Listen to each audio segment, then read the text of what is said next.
Tiene que ser breve y preciso, ¿no? Amén.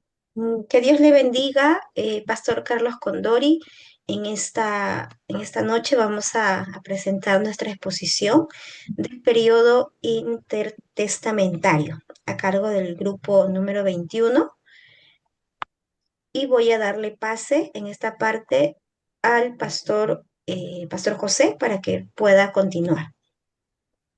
Amén. Que Dios le bendiga, hermanos. Dios le bendiga al pastor también. En esta oportunidad me toca a mí presentar sobre el Imperio Romano. El Imperio Romano fue una república que tenía un sistema de gobierno, como senadores y cónsules, pero con el tiempo cayó en crisis por guerras civiles, corrupción, lucha por el poder.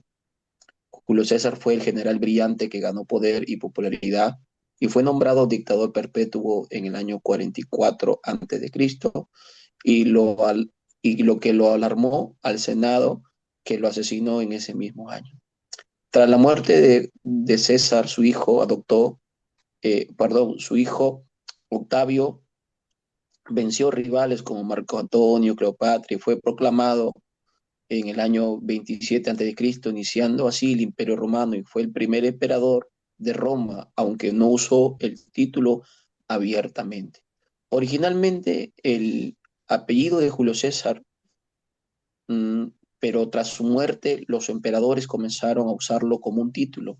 Así César llegó a significar emperador y todos los gobernantes de Roma usaban ese título.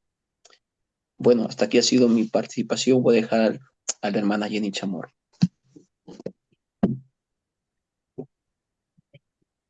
Amén, buenas noches. En esta parte de la exposición me toca exponer la influencia helenista.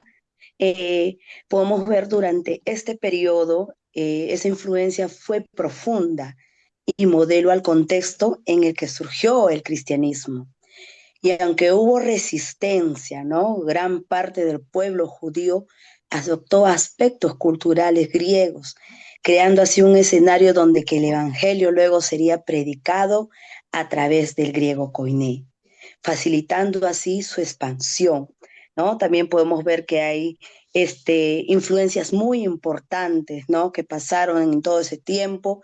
Podemos ver la conquista de Alejandro Magno en el año 332 a.C., un hecho que conquistó todo el imperio persa, incluyendo Judea.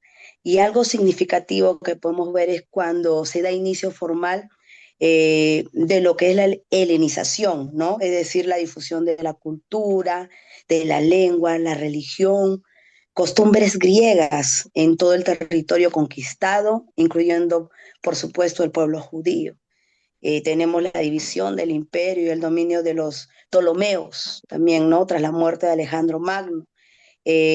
Dominio también de los seluditas, ¿no? Y políticas helenistas que se dio en el año 1998 antes de Cristo, ¿no? Rebeliones, la rebelión de los macabeos también y la dinastía de los amoneos, ¿no? Y todo esto fue trascendentalmente dándole importancia a esta influencia helenista a través del tiempo. Hasta aquí mi participación, la hermana Isabel. Amén. Ahora me toca en esta parte comentar un poco del idioma de los evangelios. Eh, en los tiempos de Jesús, antiguamente se usaron distintos idiomas. Uno de ellos fue el arameo, que era muy usado por Jesús, también por los judíos que estaban en Palestina. El otro idioma era el hebreo. El hebreo era muy usado en las sinagogas al momento de lecturar la Biblia, en los servicios de culto que se tenían. El latín era una lengua usada por el Imperio Romano. Pero la lengua que más, digamos, era masiva, porque la mayoría de las provincias que incluso fueron conquistadas por el Imperio Romano hablaban el griego koiné.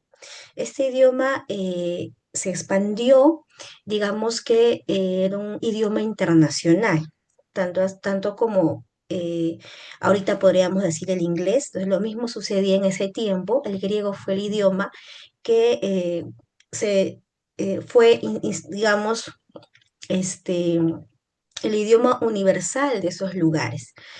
Entonces, Los evangelios fue escrito en su mayoría, bueno, casi todo fue escrito en el griego koiné. La mayoría de los judíos, no los apóstoles, escribieron en este idioma. Y hay frases también en arameo que fueron muy marcadas y es por eso que hoy en día en la Biblia aún se registran palabras de Jesús en el idioma arameo. Bien, hasta aquí mi participación, entonces dejo ahora al pastor Luis Mejía. Amén. Que Dios le bendiga en esta preciosa hora a todos los compañeros. Bueno, me toca la parte de la Septuaginta de la traducción. No, la Septuaginta es la traducción más antigua y conocida del Antiguo Testamento hebreo. No, es la multifacética abarcada de la teología y la interpretación bíblica hasta el desarrollo del cristianismo primitivo. En resumen, de la Septuaginta es mucho más que una simple traducción antigua. Es un testimonio crucial de la historia judía y cristiana, una fuente fundamental para la teología cristiana y un puente lingüístico y cultural que permitió la difusión de las escrituras y el desarrollo de la fe en el mundo grecorromano. Hasta aquí fue mi participación.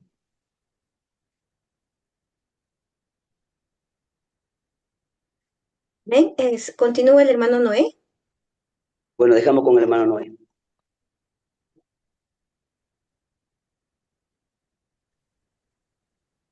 Ah, esta parte vamos a ver la influencia.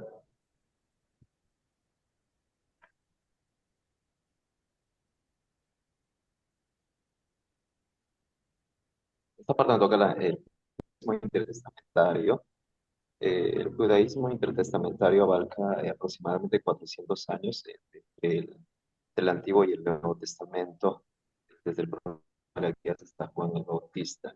Esto es caracterizado por lo que conocemos como el silencio profético. En medio de todos esos 400 años hubo cambios históricos, sociales, políticos y religiosos en Israel.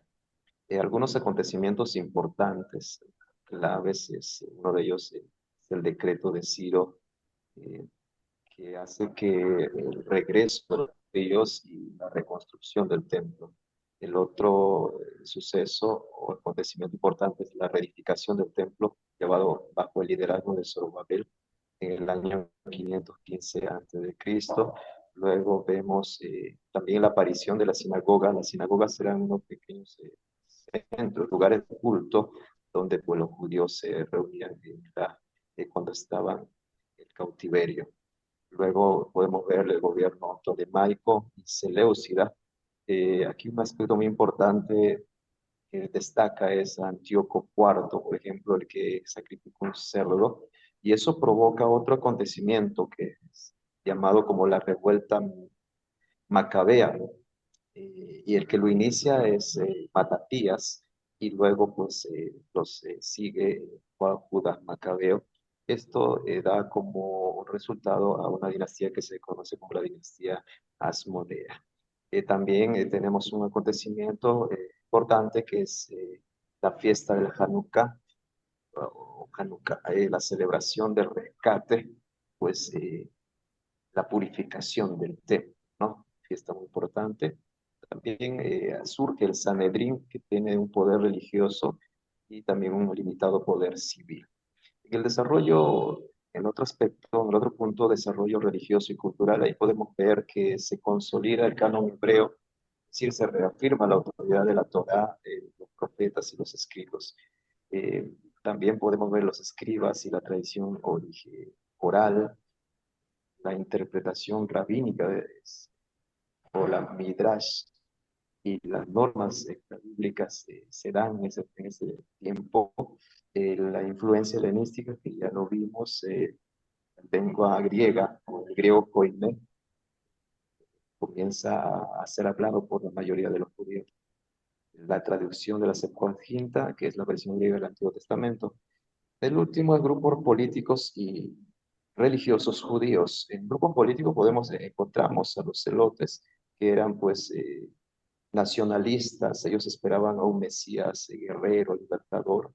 Otro grupo político son los herodianos, que ellos eran seguidores de la dinastía de Herodes.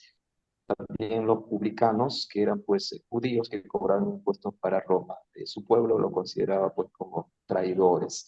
En grupos religiosos tenemos a los fariseos, que eran legalistas, y sobre todo, ¿no? Ellos creían en la resurrección y en los ángeles. Otro grupo religioso son los saduceos, que ellos eran los aristócratas de ese tiempo, no creían en la resurrección y tampoco en la tradición oral. Y encontramos el último grupo, que son los esenios, que eran los piadosos, apartados. Ellos esperaban final de los tiempos, ¿no? O el fin del mundo. Bueno, ahí terminaría mi parte. Bien. Bien, entonces ya hemos terminado la exposición. Muchas gracias. Amén. Dios le bendiga. Amén, Dios le bendiga. Dios les bendiga. Bendiciones. Gracias, Dios le bendiga. Dios bendiga.